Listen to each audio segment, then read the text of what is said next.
Nasaan ka na? Nasusunog yung bahay. Nak! Ano nangyayari dito? Bakit nasusunog yung bahay natin? Ha? Ang sabi po may sumabog daw pong gasol sa kusina eh. Nandun po si Joshua. Tulong! Tulong! Bombero! Ma, anong gagawin natin? Si Joshua, tulungan niyo kami. Ay, ito po. Mani po. Ibibigay ko nga sana kay Joshua to eh. Ito kasi yung inaantay niyang regalo ko para sa kanya.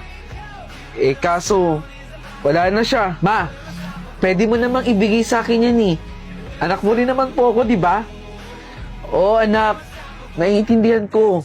Pero sa ngayon, pwede bang ilagay ko muna sa kabaong ni Joshua to? Sige po.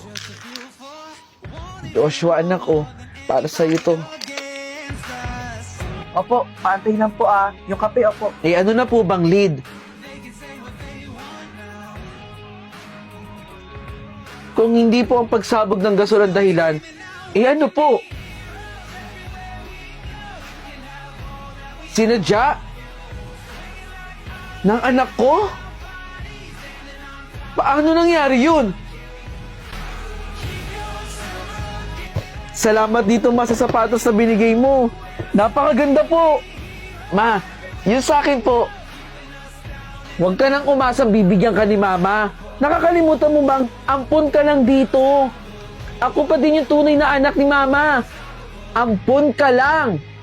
Kahit kailan, hindi mo malalasap yung mga bagay na binibigay sa amin ng nanay ko. Dahil ako ang tunay na anak at hindi ikaw. Ampun! Pasensya na, Joshua. Demanding ang ampun na yan. Ampun ako, di ba? Joshua, ikaw ang tunay na anak. Manda ka sa gagawin ko.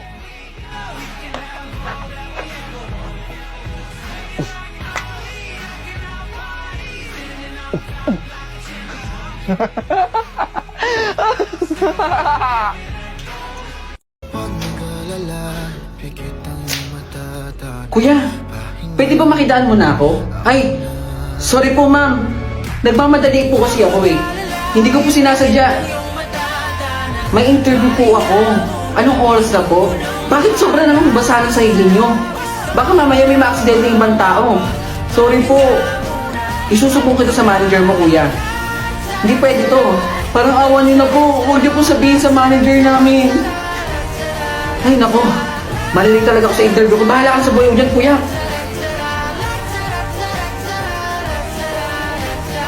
Fresh graduate po ako. Ito pala ang first job mo. Third job ko na to. Yung mga previous work ko kasi ang bababa ng sahod. Siyempre no, may tinapos ako at saka ang ganda ng credentials ko. So naghahanap ako ng mag-fit sa credentials ko. Yung malaking sahod. Itong kumpanya na to, malaki ang sahod. Oh, sige, tingnan lang natin kung sino makakapasok sa atin, ha? Miss Christine! Oh, teka, tinatawag na ako.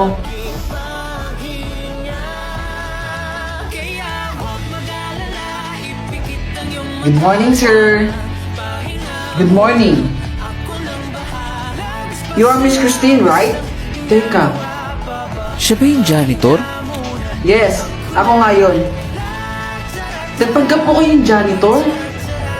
Nagpanggap akong janitor kasi naghahanap ako ng mga empleyadong marunong respeto sa ibang tao, mataas man ang posisyon o hindi. At yung empleyadong marunong magpakumbaba. Sorry, sir. Sorry po, hindi ko naman po sinasadya, sir. Miss Christine, do you think qualified ka sa position?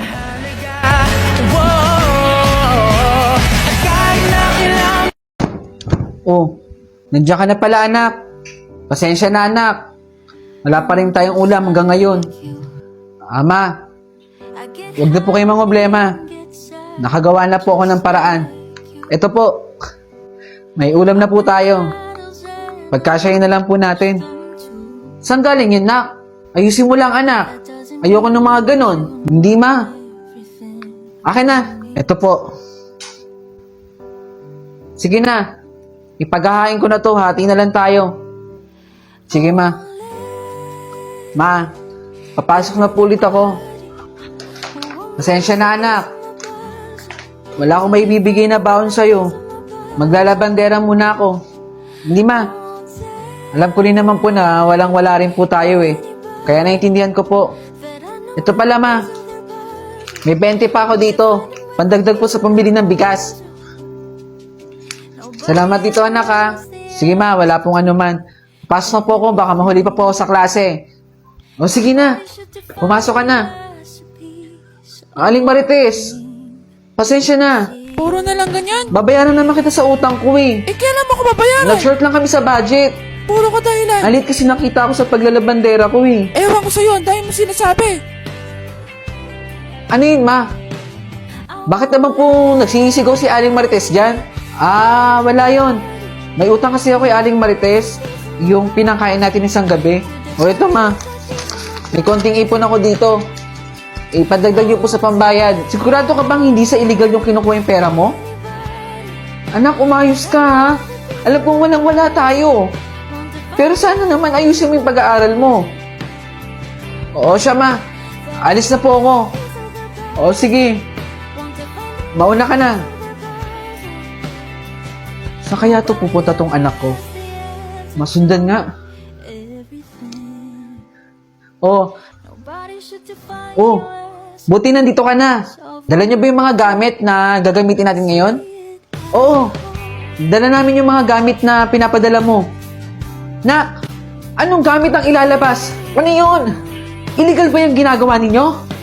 Hindi ma. Sila po yung mga tinuturuan ko. Sila po yung nagbabayad sa akin para magkaroon po ako ng baon.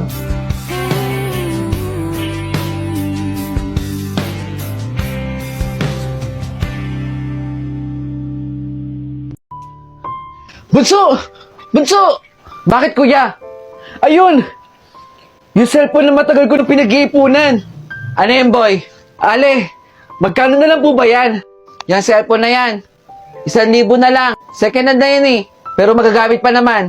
Ale, babalik po ako dito. Pinag-iipunan ko lang po. O sige sige. Basta hanggat hindi yan nabibili, nandyan lang yan. Antayin ko kayo dito ha. Tara bunso. Ay, kuya, bilhin nyo na po. 3 na lang po natitirang mangga. Kunin ko na yan. Kanina pa ako naghanap ng mangga eh. Sige po. Ito po. Maraming salamat po ah. Maraming salamat din. Tara na, bunso. Konti na lang, bunso. Malapit na nating mabili yung cellphone. Ano, boy? Bibili mo na ba? Ale, konting-konti na lang po. Mabibili na rin po namin yung gusto namin. O sige, sige. Pag-ipunan mo pa. Nako, maraming salamat po sa pagbili. Salamat po. So wakas, kumpleto na. Bakit ka umiiyak, bunso? Yung sapatos ko po, tinapon po nila sa ilog. Kaya wala po akong suot na sapatos ngayon. 999 itong sapatos na to. Bunso, para sa'yo. Salamat dito kuya. Promise po, hindi ko na po hahayaan na mawala yung sapatos ko. Ito yung sukli mong piso. Huwag ka mag-alala. Mabibili ko rin naman yan eh. Para sa'yo muna. Alam kong kailangan mo yan. Teka lang. Tignan mo yung presyo ng cellphone. Tama po ba? Piso na lang po yan. Oo, tama yan. Piso na lang ang cellphone para sa'yo. Maraming salamat po. Ito po. Ito. Maraming salamat po ulit, Ale.